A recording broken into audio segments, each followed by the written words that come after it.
Subscribe کریں ہمارے channel کو اور بیل آئیکن کو کلک کریں تاکہ ہماری ہر نئی آنے والی ویڈیو آپ تک بآسانی پہنچ سکے۔ بسم اللہ الرحمن الرحیم۔ علم کا نفع 3 چیزوں پر عمل کرنے میں ہے۔ بنی اسرائیل میں ایک شخص نے علم کے یعنی کتابوں کے 80 صندوق جمع کیے، لیکن کبھی بھی ان کو ان سے استفادہ کا موقع نہ ملا۔ اللہ تعالیٰ نے اس زمانے کے نبی کی طرف وحی بھیجی کہ اس علم جمع کرنے والے سے کہہ دو کہ اگر تو اس سے بھی زیادہ علم جمع کر لے تو تجھے اس وقت تک نفع نہ دے گا جب تک کہ تو 3 چیزوں پر عمل نہ کر لے۔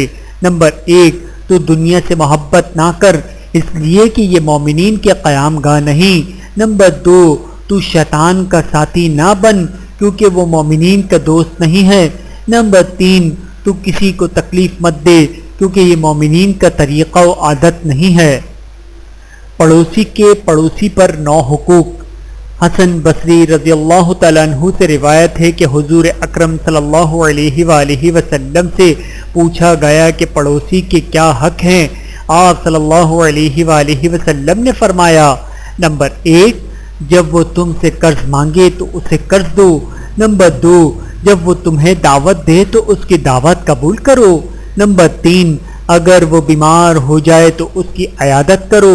نمبر 4، وہ تم سے مدد مانگے تو اس کی مدد کرو۔ نمبر 5، وہ مر جائے تو اس کے جنازے میں شریک ہو۔ نمبر 6، اسے کوئی نعمت ملے تو مبارکباد دو۔ نمبر 7، وہ کسی مصیبت میں پڑ جائے تو اس کے ساتھ اظہار ہمدردی کرو۔ نمبر 8، اگر گھر سے غائب ہو تو اس کے گھر اور اہل و عیال کی حفاظت کرو۔ نمبر 9، تمہاری ہانڈی کی مہک اسے تکلیف نہ دے اور اگر یہ ممکن نہ ہو تو اس میں سے اسے بھی ہدیہ بھیجو۔ بحوالہ ترغیب و ترہیب۔ ویڈیو دیکھنے کا بہت شکریہ۔ مزید ویڈیوز دیکھنے کے لیے ہمارے چینل کو سبسکرائب کریں۔ اگر ویڈیو پسند آئے تو لائک کریں۔ اچھی بات کو دوسروں تک پہنچانا صدقہ جاریہ ہے۔ جزاکم اللہ خیرا کثیرا۔ اپنا اور اپنے پیاروں کا بہت زیادہ خیال رکھیے گا اور مجھے دعاؤں میں یاد رکھیے گا۔ Take care. اللہ حافظ۔